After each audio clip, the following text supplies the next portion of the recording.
Today we're going to continue our reading series of the book Happiness in Your Skin. And today I'm going to talk about the first chapter. I'm going to read the first chapter, start reading the first chapter, because I don't know how many videos will this take to actually finish reading the book. But we have to go one by one, and because I'm commenting on the book as we're reading it, right? So it's not just reading; it's also commentary. So let's go, because I'm sure when I read the book, I feel happier to start with, and it sets the right tone for the day. So let's start with the first chapter, and the first chapter is what is happiness and why should I care, right? So of course it's a question not just for me, for you as well. What is happiness? What the hell is happiness? What is happiness, and why should I care? So what is happiness? To start with, I guess this is an important question to answer, so that we know we are on the same page throughout the book, right? So because in case we are going to talk about happiness throughout the series of videos, and going to read the book, it's important to understand what is happiness and if it's even important in the scheme of things. So I would start with this quote that I started, because this is what I believe in. Happiness is the highest ideal of human existence. It is the purpose of human life. Happiness is the emotion that makes us believe that life is worth living and worth fighting for. Let me read this again.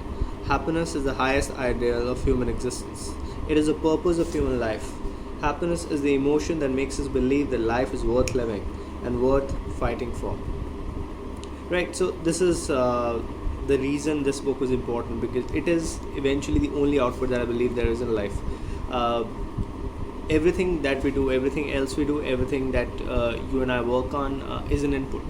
Our success, the education that we put in, the relationships that we build, everything that we build is eventually an input to achieving the happiness that we're trying to achieve, right? So everything else is an input, and this is the only output of life, right?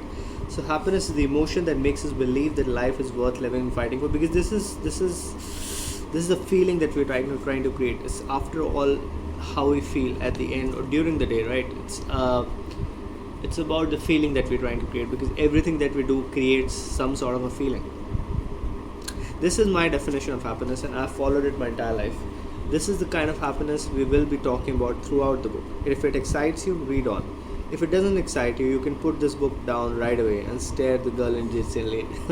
Well, some humor there, but that's the truth. The truth is, if this definition doesn't excite you and you don't believe in happiness, is that important as this book claims to be, then this series or this book is not for you.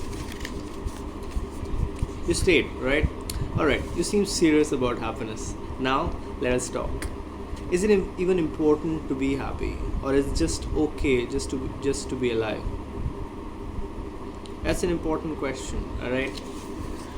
Because a lot of people are just alive. A lot of people go through life given the circumstances that life throws at them, and they don't really necessarily try to find happiness.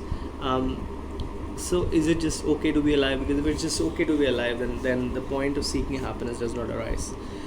So I don't think it's okay to be alive. It's important that we actually go and try and find our happiness. So I remember having a conversation with one of my bosses during my corporate career. He said, what do you think is the purpose of life? And I think it is to be happy. That's what I replied. He disagreed, so it was my turn to ask him what he thought was the purpose of life. He said the purpose of life is procreation, to move the human race forward. Well, that's what he thought. I didn't like him much, but I couldn't tell him that. If this is the only purpose of life, then everything that we do should be aligned to this purpose alone.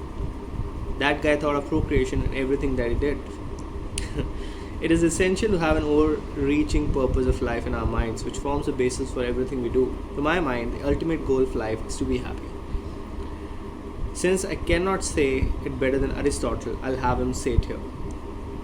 Happiness is the meaning and the purpose of life, the whole aim and end of human existence. That's what Aristotle said. Well, in fact, before even starting this book, I read this quote, and I agreed with it absolutely. I still agree with it. In fact, I quote this line by Aristotle every now and then to remind myself of why I do what I do, right? Happiness is the meaning and the purpose of life, the whole aim and end of human existence. Do we need to be happy? It's crucial that we start a book on happiness with this question. Do we need it? If we need it, why do we need it? Life has no meaning without happiness. If you aren't happy, the days just go by without joy or love or meaning. It's joy in our hearts and our ability to create this joy for others which creates meaning in our lives. We were born without our own consent. Nobody asked us if we wanted it or where exactly we would like to build our lives. No one asked us anything before we were thrust into the world.